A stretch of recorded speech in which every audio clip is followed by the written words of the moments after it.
Welcome to my channel. આજે આપણે બનાવીશું ઇન્સ્ટન્ટ નાસ્તો લીલી ડુંગળીના પુડલા, જેમાં મેં બેસનનું ખીરું બનાવી દીધું છે અને થોડુંક ક્રિસ્પી થાય એમાં માટે 2 ચમચી જેટલો સૂજીનો લોટ નાખ્યો છે। લીલી ડુંગળીને બરાબર ધોઈ ઝીણી ઝીણી સમારી અને તેમાં મિલાવી દેવાની। તેમાં લીલા મરચાં, લીલું લસણ અને લીલી કોથમીર નાખવાની।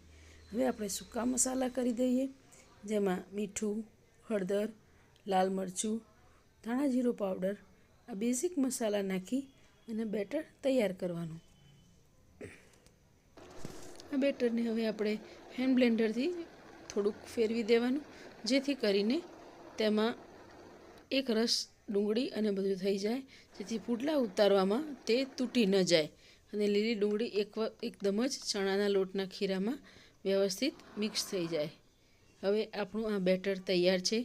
બેટરને વધારે પડતું થીક નહીં રાખવાનું, થોડુંક પતલું રાખવાનું, જેથી તમે એકદમ જ પાતળા પુડલા ઉતારી શકો છો। તમે જોઈ શકો છો કે આ બેટર મેં કેટલું પતલું રાખ્યું છે। ઢોસાના ખીરા કરતાં થોડુંક જાડું એવું બેટર તૈયાર કરવાનું। તવી ગરમ થાય એટલે થોડુંક તેલ રેડી, 2 ચમચા જેવું બેટર રેડી અને તમે એના પુડલા ઉતારી શકો છો।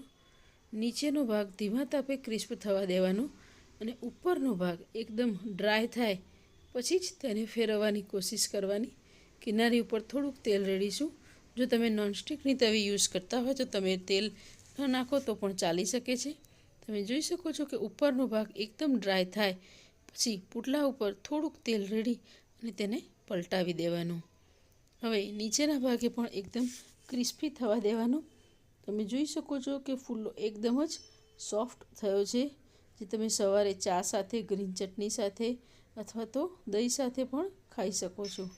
તો શિયાળાની ઠંડીમાં આ જ રીતે તમે મેથીના, પાલકના કે ફુદીનાના પુડલા પણ બનાવી શકો છો। અહીંયા બાજુમાં ચા પણ થઈ ગઈ છે અને અમારા ડિનરમાં આજે બની રહ્યું છે તીખા પુડલા અને ચા। તમે એની જોડે વઘારેલા મરચાં, થોડીક સાંતળેલી ડુંગળી લઈ શકો છો જો ચા ના હોય તો। ચા હોય તો ડુંગળી લેવાની જરૂર નથી। તો આવો ડિનર કરીએ। આ વિડીયોને લાઇક, શેર કરો અને ચેનલને સબસ્ક્રાઈબ કરો નવી રેસીપી માટે।